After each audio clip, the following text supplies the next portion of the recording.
The Swiss call this cheese Fromage d'Alpage, which means cheese from the high mountain pastures. Master cheesemakers retreat to their chalets high in the Swiss Alps to make this special cheese. These individuals follow a tradition of cheesemaking that goes back to the Middle Ages.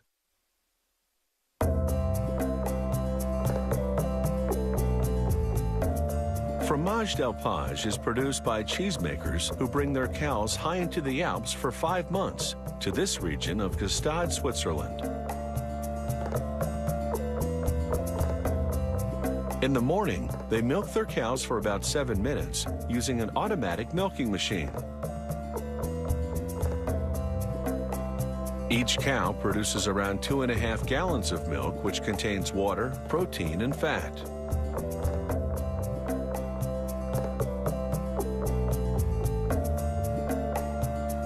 12 hours later, he removes the fat, which rises to the surface. He adds a starter culture which helps preserve the milk. A wood fire then heats the milk for 20 minutes at a constant 86 degrees Fahrenheit.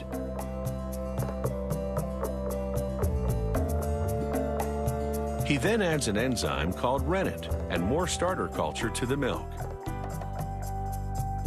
After about 40 minutes, these active ingredients coagulate the milk into cheese curd.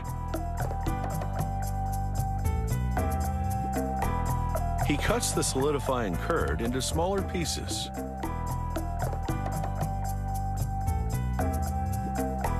To maintain an even heat, he keeps blending the curd and the liquid together.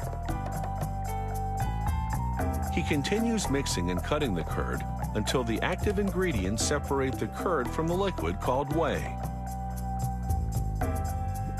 To make cheese, he will use only the grains of curd. An electric mixer then completes the separation.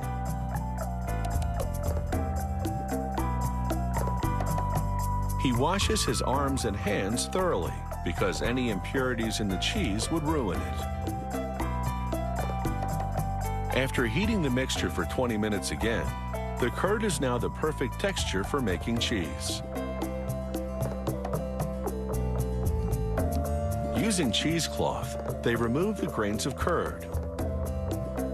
What started out as 80 gallons of milk will end up producing only 66 pounds of cheese.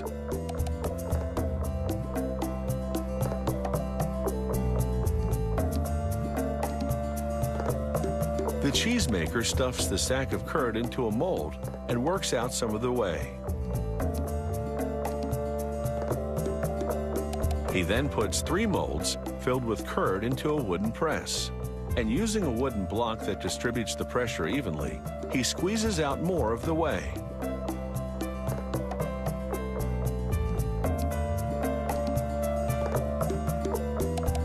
To get all the excess liquid out of the curd, he turns each 22-pound piece of cheese over so he can press it again. Too much liquid in the cheese would affect its shape and quality, so he does this a few times, then leaves them in the press overnight.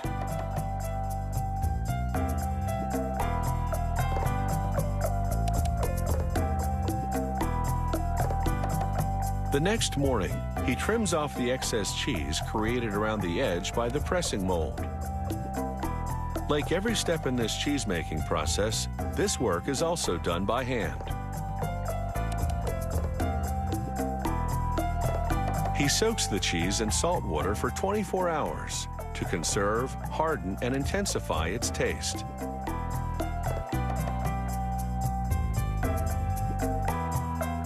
The cheese then goes through a salting and maturing process that lasts 6 months. During this time, they flip each piece of cheese often so it ages evenly.